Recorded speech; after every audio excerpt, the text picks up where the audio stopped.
Good afternoon. It is 12:30 on the 25th of September, Monday. Hope you're all doing well. Hope you all had a good weekend. I just got caught in a rainstorm up here in Kelmer, so if my hair looks dorkier than normal, sorry about that. I wanted to say thank you too to the groups who were able to get their updated version of the abstract turned in to me and Aurora. Those look good. I think the salesmanship aspect was up on all of those, and so thanks to those of you, all of you who got those turned in. I think Aurora might have mentioned that she had one group whose title she was still waiting on, so check your email and see if that's you. But otherwise, those look good, and we'll have more time to work on those in the coming weeks. So be thinking about the resources that you're going to need, materials that you might need, and we'll move forward from there. I would say, in your time when we're not in class, if you can be working with the people in your group to continue to allow those ideas to evolve, and then when we come to class, these next couple of weeks we'll be working on some other stuff, but probably about the second week in October we'll be back in the classroom to have some work nights. So be thinking about how you want to carry those projects going forward. The other thing I wanted to mention too, so this week we're going to be meeting at the Devonian Fossil Gorge. It's north of town a little bit. If you pull up Devonian Fossil Gorge on your iPhone and tell it to tell you where to go, you'll get out there just fine. If we could have people designate themselves as drivers, and if we can get everybody transported out there like we did for the Seehafen trip and for the Kent Park trip, that would be perfect. And I'll meet everybody out there, try to be there by about 5 o'clock, and we'll stay out there till about 7. That'll give you enough time to get back home by 7:30 or so before it gets dark. I did link to some materials that are specific to the Devonian Gorge trip. If you come to our course page and you look under Files, and you look in the folder that's called Devonian Gorge, I put a couple of documents in here, one that was put together by the Hydraulics Lab and the Department of Natural Resources, and then another one that I think is put on by the DNR office out there, I want to say. But I'll have printed copies of these for us to look at when we get out there on Wednesday. But if you want to prime the pump a little bit and start looking at that stuff, that's under shared files in Devonian Gorge. So that's this week. That'll be our class trip. I would say that, just like the last 2 field trips that we've done, I thought the social media thing actually worked out really well. I was maybe a little unsure about, the usefulness of that, or the, what are some educational applications of that. But I think reading what I've read from most of you, it's kind of cool to see how you're able to interpret what we've done on these field trips into some kind of social media post. And so I'm going to push you to do something similar to that coming out of Wednesday's meeting.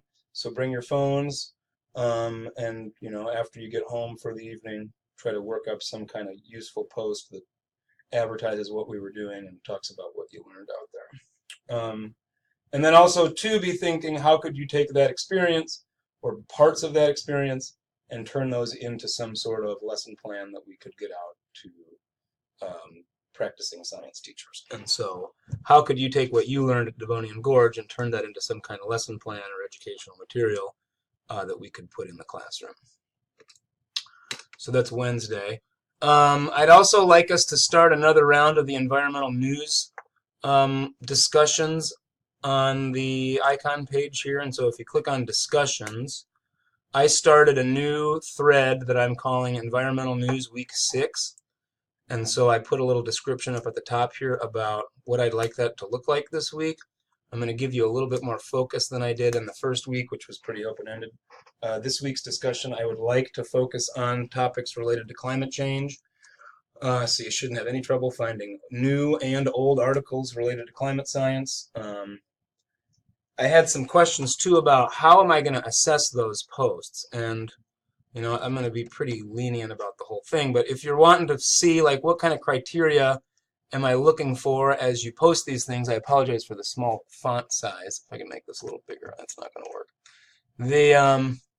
So if I were going to put this out of 10 points, maybe 6 of those 10 points would come from your original post, and 4 of those points would come from your response to the classmate. And this is what I'm looking for then in each one of those areas. So like for your original post, your content should be relevant, the summary should be concise, you should include an active hot link, you should raise questions, you should provide original insights and critical thought, not just your opinion, and you should show evidence of proofreading. So if you're able to check off all those boxes, I guess you'd get 6 points. And then as you respond to a classmate, do you raise questions in your response? Do you provide original insights and critical thought, not just your opinion?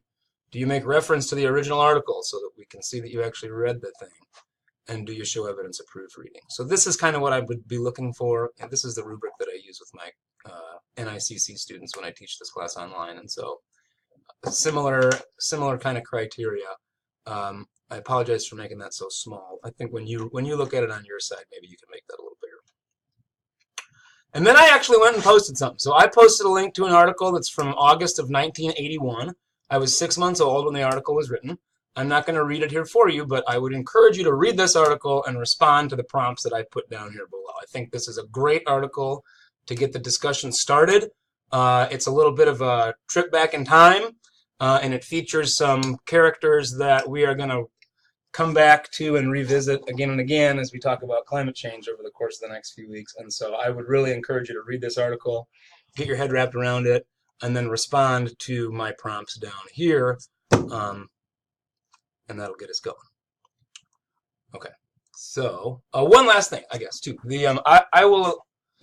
I will include this in the email that I'm about to send out, but there's a link to a video that IPTV put together a couple of years ago about the Devonian Gorge. It's 3 minutes long. You can watch it